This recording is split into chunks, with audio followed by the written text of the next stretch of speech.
Let those who have two shoes sell one and buy a sword. And those with two trousers, this is time to sell one and buy a sword. Because now it is time for revolution. And this revolution is not on the streets. This revolution is not on TikTok or on Facebook. This revolution is in the mind. Because if your mind is not free, if your mind is not liberated, your body will be but a tool that your oppressor will use to oppress your people. Peace and power to all African people. Peace and blessing, peace and light from wherever you find yourself. It is a pleasure as always to meet with you on our weekly discussion where we talk about ACUP, where we talk about Africa, where we talk about different things related to us as African people and what we are willing to achieve in this agenda for African liberation and emancipation. My name is Kabbalah. As always, peace and blessing to all of you. So it has come to our attention that our people get confused every time we talk about freedom, when we talk about liberation and emancipation as our agenda. People ask questions, and that's literally because in Africa people don't really understand the situation they are going through, because for most people we have gotten already freedom since the 1960s when we got the so-called African independence. So there's no need to begin or to continue talking about freedom or talking about liberation, because now Africa has been free, Africa has been liberated, and then it's only about us if we are not developing as other countries. Well, that comment or argument has part of truth, but I just want to briefly through this video want to discuss about the different dimensions of freedom, so that maybe if you are one of those who are confused about our language, you can eventually get to know what we're talking about. But before that, I will plead with you, please like the video and share it. It's one of the ways you can support what we do as the African Continental Unity Party in terms of our agenda for freedom and emancipation of Africa.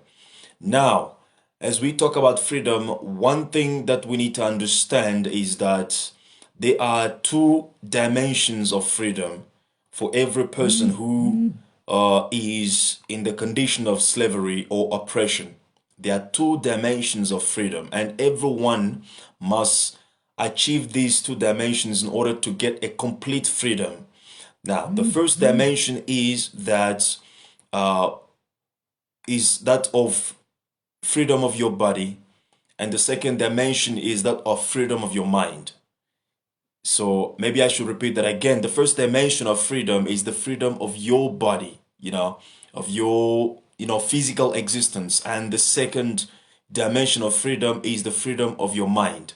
Now, the trick here is that people can offer you the freedom of your body. People can liberate your body, but your mind, it's only you who can free yourself from the slavery of your mind, or from your, from the colonialism of slavery of your mind. I don't know if you get what I'm saying correctly.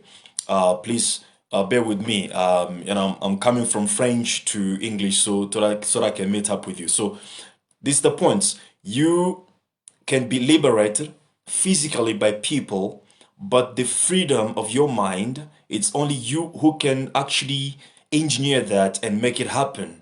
And that actually is the quote from Marcus Garvey. As he said, other people can free our bodies, but our mind, it's only ourselves who can free ourselves from the mental slavery, to be more precise. Now, why do we talk every day about freedom? Is because maybe sometimes African people have been liberated physically. You see, the physical bondage that locked us for centuries has been lifted, right? The physical chains that were bounding us for many centuries, since the first time that we came to meet up with Caucasian in Africa, those chains have been already lifted and have been already removed from African people. However, there's still one dimension that we have not been able to reach, and that is the freedom of our mind. And the total freedom of Africa will take place only when we are freed from our mind, because this is even the most important freedom that we need, is to free ourselves from the mental chains that lock us, the mental chains that actually bound us or that bind us in the conditions where we are today. So even if they can liberate you physically, as long as your mind is still in custody, you cannot emancipate. You cannot progress. Anything that you have in your hands cannot serve you and cannot help you to progress. You see, I don't know if some of you have had this experience with chickens, but I've heard one whereby if you want to groom a new chicken, so to say, you want to get that chicken and lock it for a couple of days, because if it's still new and you release it, the chicken will go away. You're never going to get it anymore. So you're going to have to lock the chicken somewhere and then give it food for a couple of days, probably 4 days. And after 4 days, you release the chicken. The chicken will go, but in the evening, the chicken is still going to come back in the same place where you held it captive. And this is the conditions in which we are still today as African people. Even though the physical constraints that were, imposed upon us were already have been lifted, even though the physical chains of segregation, of discrimination have been already lifted, upon African person, male or female, but the psychological chains of inferiority, of backwardness, psychological chains of Negro, psychological chains of, of whatever type of or whatever categories we were put during the time of slavery and colonialism, those chains are still existing up until today. We have the duty to liberate ourselves mentally from this psychological bondage. Until we do that, we will never gonna see emancipation, because the outcome of every process of freedom is emancipation.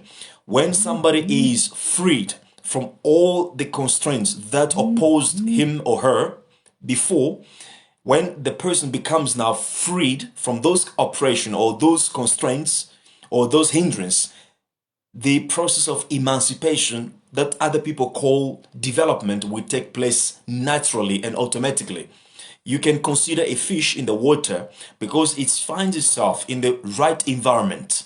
It develops naturally, because development or emancipation is a natural process. It doesn't need any expertise, to come and teach you how to emancipate, how to develop yourself. It's all a natural process. Now, if we can liberate ourselves mentally, we'll see then emancipation and development taking place in our lives.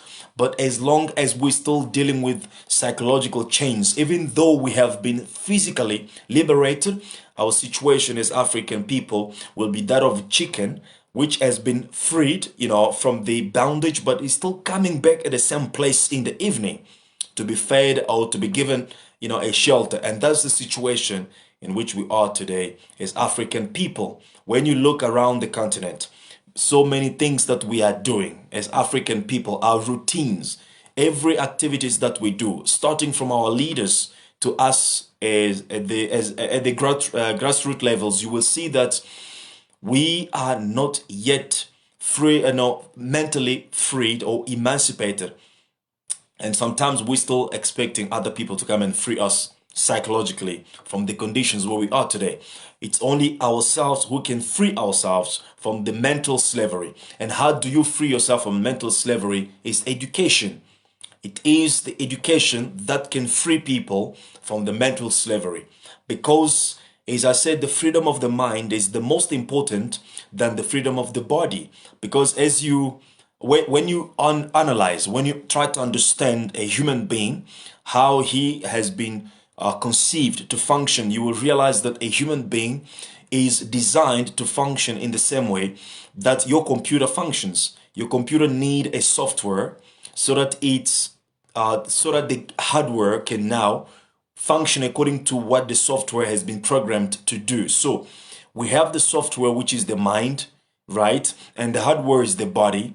So as long as you are still operating on that, on that program of a slave, your body will act always like a slave, even though there's no more physical constraint opposed onto you. So these are the things that we need to understand. So in other words, a human being is designed to function from the head to hands, or from the mind to action. And that is the formula: head to hands and mind to action.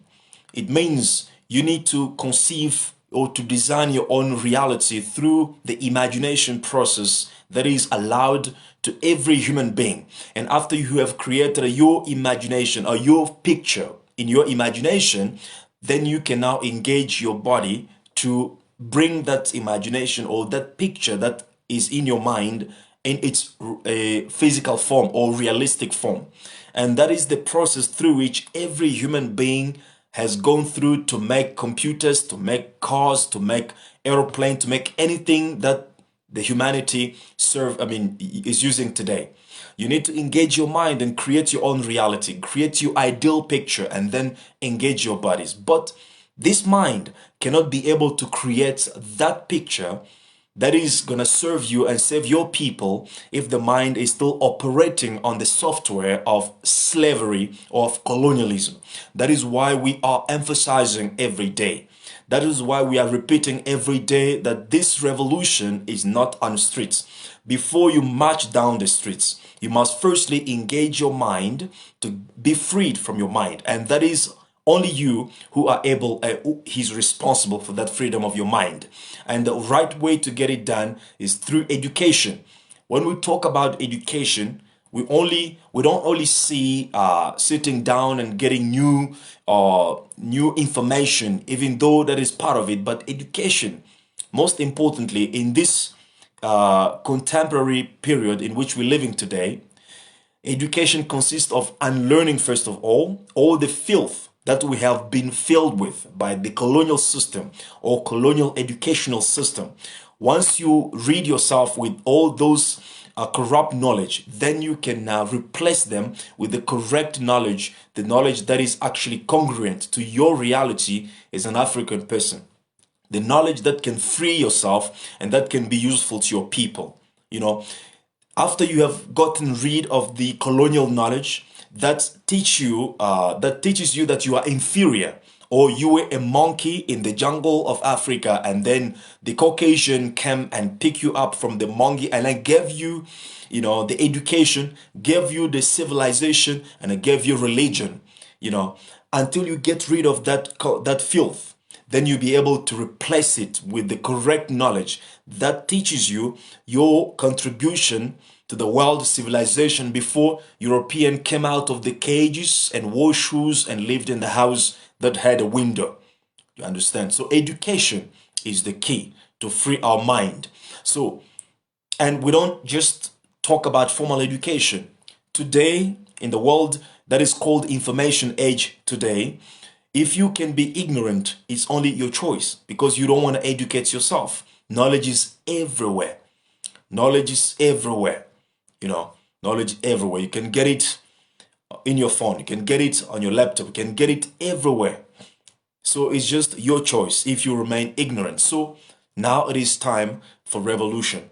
But this revolution cannot be effective if it is crowded with ignorant people who have no confidence in themselves, who have no knowledge of themselves, and who don't know their history, and who don't even understand the depth of their reality as African people. People who don't even perceive the danger that is at the door of African future.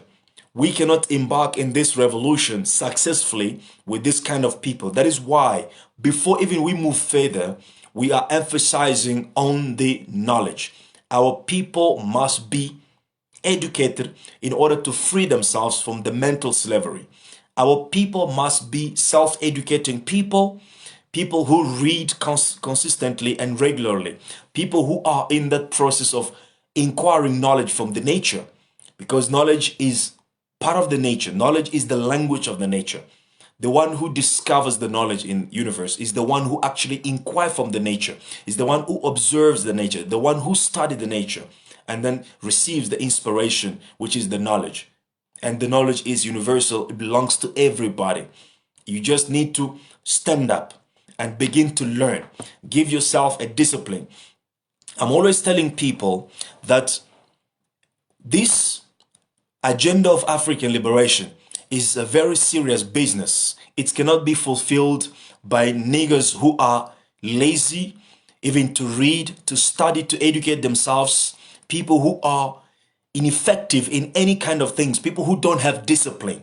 You must realize that we were brought in the conditions in which we are today by force, sometimes by coercion. For example, where I was born in the colonial enclosure, which is called the Democratic Republic of Congo, we were beaten up so that we can speak French. If they got you speaking in local language, you were going to be punished and to be beaten up, right?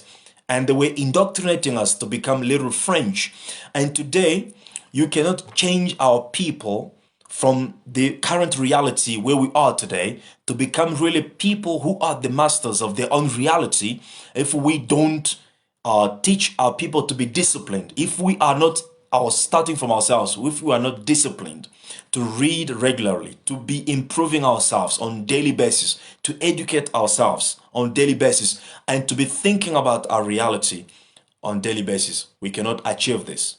So we need our people to be educated, because education is the only thing that can free the mind. It's education that can obviously remove the software of slavery and reinstall the software of independent and self-confident and self-determined people who understand the sense, the nature of the current time, and people who see the future of Africa as it's supposed to be seen, and do whatever that needs to be done, not to expect the future to come to them, but to work towards that future. And that is responsibility. So I think if we can be able to be disciplined, to be self-educated, and to be in that course of liberating our mind from religious indoctrination, from Eurocentrist ideas or philosophies that have made Africa and its past history to be ignored or to be neglected, for the interest or for the privilege of European history to be at the center of global paradigm. So we need to be disciplined. We need to be self-educating people, and we need to read a lot. We need to study a lot, and we need to be engaged every day in the struggle for African liberation and African emancipation. So if you have forgotten anything, please remember this. There are two dimensions of freedom. One is the freedom of your body that anybody can give to you. But another one is the freedom of your mind, which only you can give to yourself. Until we do that, Africa will never emerge. Africa will never develop. Africa will never emancipate. Peace and power, peace and blessing to all of you. Please support what we do by sharing and liking the video. This can make the voice of African Continental Unity Party listenable to the rest of the world. We want this voice to obviously get to all the corners of Africa, and obviously in the Africans in the diaspora, so that we can come together through the agenda of Pan-Africanism, build our strong base, which will obviously trigger the liberation and emancipation of Africa, without which our existence is under threat. Thank you very much.